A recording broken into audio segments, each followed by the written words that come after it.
Hi, Steve Finn, and today's topic for franchisors and licensees that are looking to grow is around the debate between franchising and licensing.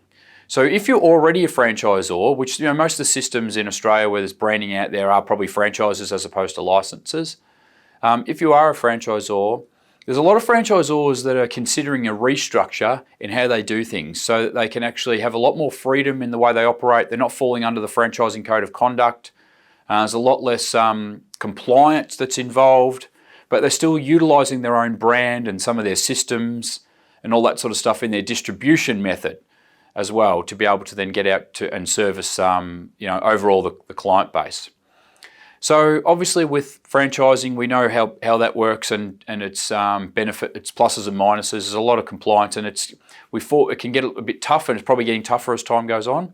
So when it comes to licensing, there's obviously, you want to talk to your lawyer around what the key differences are between franchising and licensing and how you can be a license, use what you've already got, but not fall under the code in the way that you conduct your business. And that's really what it is. It's if you call yourself a license, but you're behaving like a franchisor, or you've got business practices that are like a franchisor, well, it doesn't matter what you call yourself, you're a franchise.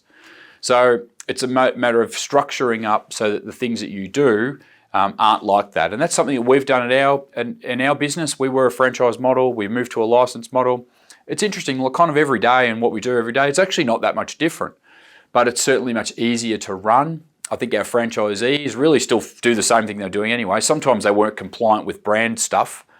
And in the past, I could really come down on them, but I really didn't anyway, because that doesn't sort of help, and in the end, it just causes a bad relationship, So now, the ones who might do something that's quite slightly off brand and everything, I think they were doing it here and they're still going to do it over here. It doesn't really make any difference. And now my approach is kind of the same. It's like, hey, if you don't mind, we probably prefer not to do it that way. It's better if it is done this way.